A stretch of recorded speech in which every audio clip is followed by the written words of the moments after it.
हमारी तो बहुत पहले से ही डिमांड है कि ये वक्त आ गया है कि यहाँ पे एक्सपा नहीं होना चाहिए था।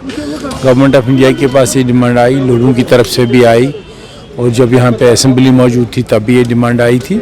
मुझे लगता है अब काफ़ी वक्त हो गया है, एक लंबा अर्सा 33 साल का हो गया है, और इसके ज़्यादा इसलिए मुझे लगता है गवर्नमेंट ऑफ इंडिया को कंसिडर करना चाहिए और ये कानून यहाँ पर लागू नहीं होना चाहिए। पहले से ही हम कह रहे हैं कि हालात अगर गवर्नमेंट ऑफ इंडिया खुद भी कह रहे हैं और हमें भी एहसास है कि हालात बदल गए हैं, लोग खुद अपने संभाल रहे हैं हालात को, तो एडमिनिस्ट्रेशन का भी इसमें अपना रोल है, लोगों का भी रोल है। मुझे लगता है government of India must vigorously consider to repeal it. तो अगर बाकी स्टेटों में इन्होंने विड्रॉ किया उस कानून को जो है, तो यहाँ इनका दावा हमारे honourable chief minister, honourable prime minister, honourable home minister और बीजेपी ये राग अलाग रही है 5 अगस्त 2019 के बाद कि यहाँ हालात ठीक है, सब कुछ ठीक है।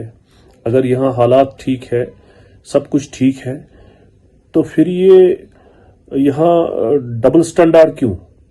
तो यहाँ असफा क्यों है? ये जो आर्मड स्पेशल फोर्स एक्ट है, तो ये यहाँ विड्रॉ क्यों नहीं हो रहा है? अगर यहाँ इनका ही कहना है, इनका ही कॉल है कि यहाँ बिल्कुल सारा कुछ ठीक है, तो अगर सारा कुछ ठीक है तो फिर असफा को क्यों नहीं विड्रॉ किया जाता है? ये आर्मड स्पेशल फोर्स एक्ट जो है, इसको क्यों नहीं विड्रॉ किया जाता है? तो अगर वाकई इनके कोल फेल में तजाद नहीं है, अगर वाकई ये सच है इनका कहना कि यहाँ हालात ठीक है, फिर कोई जस्टिफिकेशन नहीं बनती है, फिर कोई एक्सक्यूज इनके पास नहीं है कि ये असफा को जो है विड्रॉ नहीं कर रहे हैं।